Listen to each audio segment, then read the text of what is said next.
Hello students, today we'll be learning about a technique called ELISA. This again features in your module 2 and it's an assay which is called as enzyme linked immunosorbent assay.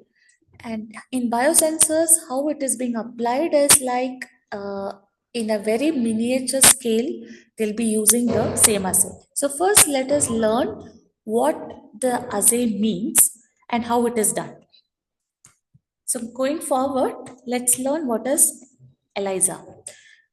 So ELISA means it is enzyme linked immunosorbent assay. So it's usually done in a laboratory scale.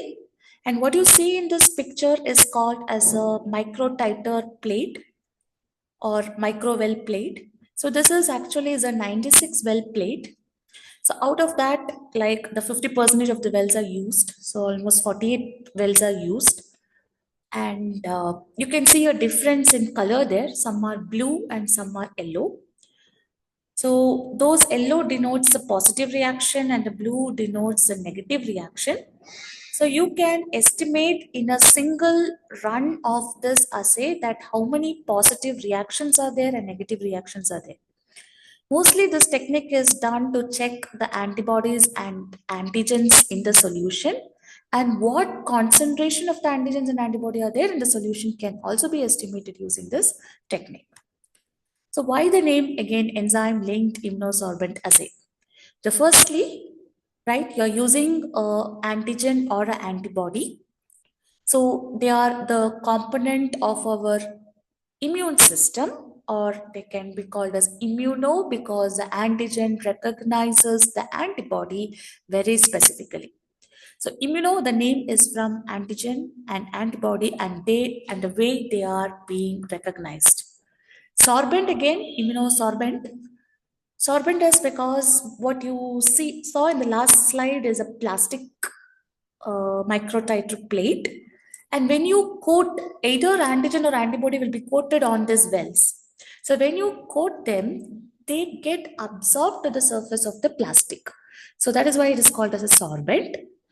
And mostly to denote this reaction, whether they are positive or negative, there will be an enzyme attached to that. So this enzyme can involve in a color reaction.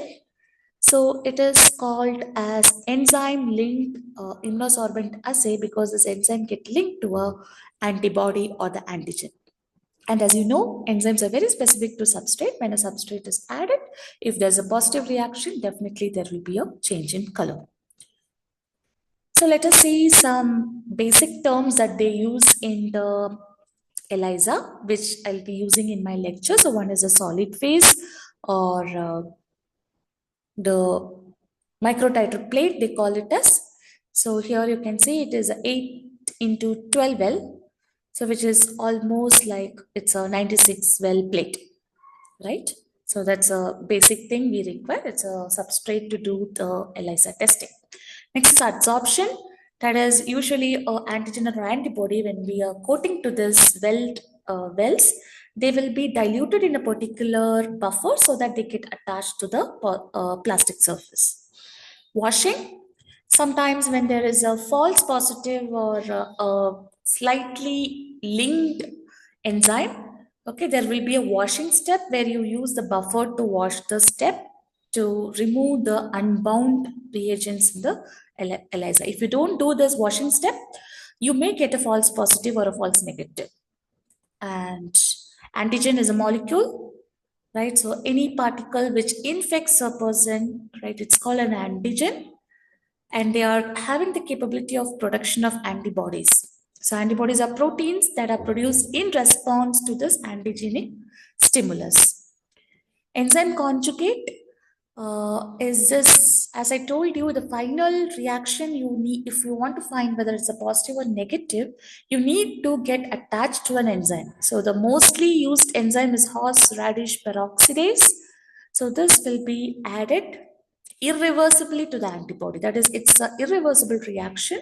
Once you attach, it will get attached to the antibody and cannot be removed. Chromogen is a coloring reaction. So it will be easy for us to determine when the reaction has a color. So there is a chemical that is being added with respect to the antigen interaction with the antibody. That is, the enzyme is linked, and the enzyme will like attached to the substrate to form some color reaction which can be easily determined.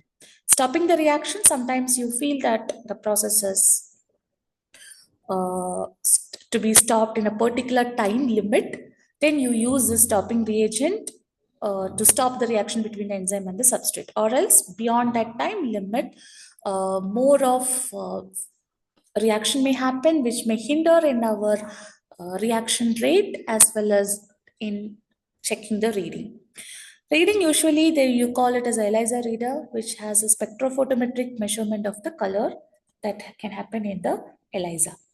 So what is the principle of ELISA is that you have a lock and key mechanism. So the antigen and antibodies are very specific, and they get attached specifically to them, and there will be enzyme conjugate substrate. So these are some basic immunological response which will happen with the process of lock and key, as their name is named so, because they are very, very specific to the reaction. So both antigen and antibody also works as a lock and key process. Enzyme and the substrate also work on the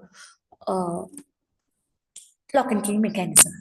And these are the equipments: microtiter plate, which I already told you, micropipette to take the aliquots of the reagent and to mark in the uh, microtiter plate well. This is a multi-channel micropipette because at a time you can load all the wells together, and this will help even in the washing of the wells and of the reaction. Washing device, right? So this has a lot of buffers in that, and you can keep it in a particular material and keep washing it. This is the equipment, okay, it's a micro plate washer. So after the reaction is complete, if you want to reuse the micro plate, you keep it into the washer so that it washes and it will remove all the contamination in it. And there are a lot of reagents that we use. We call it as basically buffer. So all these are buffers that is being added to coat the antibodies, to wash. There is a washing buffer, block to block the reactions. You use this BSA, that is bovine serum albumin.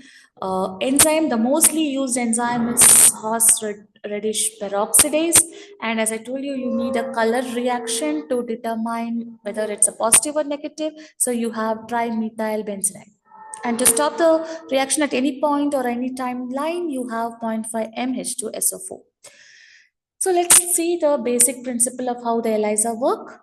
So this is a well in which the antigen is coated, and you can see an antibody, that is a primary antibody that comes and bind to it, and you have a secondary antibody along with that, and you add this horseradish peroxidase with that, and then you add a chromosome to it so that it produces a color substance. So this is what happens within the well again. First step is you are coating the antibody to the well. So in the previous slide, you saw that antigen is coated, right? And primary antibody, secondary antibody is added. Along with the secondary antibody, horseradish peroxidase will be added. You may have a question, why not this horseradish peroxidase can be added directly to the primary antibody? We usually use the secondary antibody to double confirm the reaction is positive, and there may be difficulty in tagging this HRPO with the primary antibody, because primary antibody differs for different reaction, whereas secondary antibody usually are designed against them. So yes, you have the HRPO that is being tagged to them, and yes, the ultimate goal is you have to have some color reaction. So you use some substrate to it. So enzyme will react with the substrate and produce some color reactions. So here it's antibody is being coated. Yes, the antibody is coated with the help of some buffer, and then the antigens are added, the samples are added. It may be a blood sample, it may be some patient's serum or any fluid or any substance which is suspected to have the antigens. So if it binds very specifically to that, there is a reaction happening. And again, here we have a secondary antibody which is being linked to some enzyme, and that enzyme will react with the substrate and it will produce some color reaction, and the color can be determined. So this is ELISA, and there are different types of ELISA. First is colorimetric, that is based upon the color reaction you are finding and you can quantify it. Chemiluminescent ELISA is using some chromogen substance or luminescent substance, so that yes, it will just have some fluorescence effect or some luminescence effect out of the reaction. Competitive fluorescence is that again, like you use two different substances, and this is to check even more like specificity to the antibody. So you add one more fluorescent molecule as a competitor for the preliminary one, and then if it binds, yes, the signal detection can be done. And more importantly, not only there is a qualitative check that can be done based upon the color, you can even quantify what are the analyte that is being present in this reactions. Right, there are different types of ELISA: non-competitive, competitive, multiple, portable, direct, indirect, sandwich. So I will just brief on the types because this is not the ultimate topic. You have to go in depth. We will be basically looking like how this ELISA can be applied in the biosensor, but the principle of the analysis remains the same. Being you are doing in the microtiter well plate or in the biosensor, the principle and the methodology they use is same, but only the adsorbent surface will differ in that case. So let me go into the types of ELISA. One is non-competitive, which is called as direct ELISA. The other one is indirect ELISA, right? So direct ELISA means the antibody, the primary antibody itself will be labeled with the uh, what the chromogenic substance, that is the enzyme. Okay, so the primary antibody, if it is labeled, it is called direct ELISA. Usually we don't go with it because sometimes it may lead to false negative or false positive results. So these are usually done in during the staining of some cells and tissues, that is especially when it is a cancerous cell or tissue and you want to find that the particular receptor is there, they use this kind of labeling. And more appropriate labeling like using a fluorescent dye will be used for such technique method. Indirect ELISA is that you don't have a labeling for a primary antibody, but your secondary antibody will be labeled with the enzyme. So this is direct and this is indirect, right? So the antigen is present, above that is an antibody, and that is being directly tagged to the enzyme. Here, indirect, you have antigen. On the top, you have a primary antibody, and then you have a secondary antibody that is being added, which is tagged to the particular enzyme. You have a sandwich ELISA, right? Sandwich ELISA is like a sandwich, right? The antibody is being coated, then you have your target antigen that is being acting, and then above that, one more antibody. So it's like a sandwich. The antigen is being sandwiched between the uh, antibody that is being coated to the plastic, as well as you have one more antibody on the top, which is a primary antibody that is being linked. And here also there is some color reaction that is being going on. So they may label it with some fluorescence dye, and then you have a secondary antibody which is being linked to an enzyme, and that in turn results in some positive reaction. So this kind of sandwich ELISA will be used when you really want to be very, very specific, okay, and rule out all the false results. They will be using this sandwich ELISA. And as it is not as simple as to design a antibody or a secondary antibody, what you see. So it needs lot of expertise, it needs lot of tools, and making of this, as and when you increase the number of antibodies here, the cost of the technique will also increase, because what you're using is a very pure kind of antibody. So only pure antibodies will lead to positive results. So in such cases, yes, you may need uh, like the cost involvement or the economy involved in this process may be more when compared to the simple ELISA technique. Competitive, this is also for very, very, very, very specific reactions, right? So this is the comparison. So competitive means you have two antibodies or two antigens which are labeled together, and there's a competition between them. So only the best of the antibody, that is best suited antibody, will compete and then bind to the antigens, right? So if you increase some antigen, or if you increase the antibodies, again it may lead to certain wrong readings. So this kind of competitive things are usually used in progesterone detection. So progesterone is hormone that is used even to check the uh, presence of particular component. So like in the competitive ELISA also, what you have is you have two different antigens that are being, or two different antibodies that are being labeled similarly, and they are left to compete, and whichever is like more positive with the shape, size, they bind it and you get the result. So this is like a comparison between the indirect ELISA sandwich and the competitive ELISA. So this may give you a better understanding of it. So the antigen is coated, antibodies are added to it, okay, and there is a secondary antibody that is being added, which is being enzyme linked, and now the substrate, when it's added, it is, so from blue there's a color change to yellow when the reactions are positive. So looking at the sandwich, your antibody is coated, antigens are added, and the secondary antibody is added, and that is being linked with enzyme. And now when your substrate is being added, yes, from blue to yellow, there's a positive reaction. Competitive ELISA, antibodies are added, antigens are also added together, and they are left to compete. So there may be the presence of two different antigens, or there may be presence of two different antibodies. So whichever is more specific, see here, this, there are similar type of antigens, but two different types of antibodies are being sent in this. So what happens? More specific thing is get attached, and when you add a secondary antibody, yes, they go and link to the primary antibody. And when a substrate is added, if it is a positive reaction, you can find out the color deviation. And just note one more point here, that is, see here, all the reactions, there are two positives, right? Two positives. Here there is only one, that is, one is being attached. You can look at the intensity of the color that is being formed.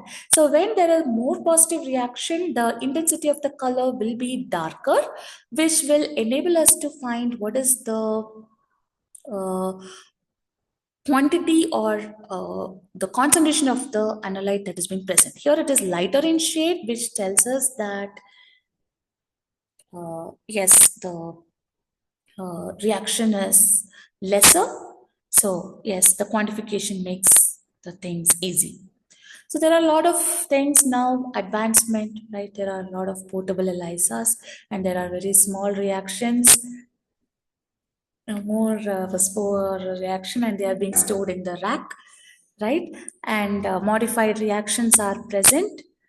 Uh, right, you can see a lot of modifications of reactions here, like it's a secondary antibody and there's HRP that is being added, and there may be color formations, and reading, they take it using a ELISA reader where you get the readings of the result, and you can immediately find out in one ELISA itself. You can do different type of assays, so some are positive, negative, different patients samples can be placed in a single ELISA, right? So now I'll tell you like how the ELISA is being used in the sensor. So the same principle of either it's a direct, sandwich, or indirect ELISA will be used, but the substrate what we use in the assay is the microtator plate, but when it comes to biosensor, it is in the particular substrate, right? So sometimes the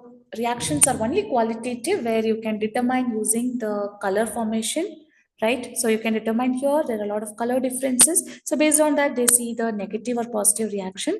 Sometimes it is being attached to some IC circuits or transducers, which can convert the signals into electric signals, and you can directly monitor in the computer looking at what reaction rate they are. So that fabrication of this material to load this is again a different topic which I'll be dealing with after dealing with all the techniques what we are using. So as of now, you can remember that what are the different types of ELISA, how the reaction is, and how the quantification is done.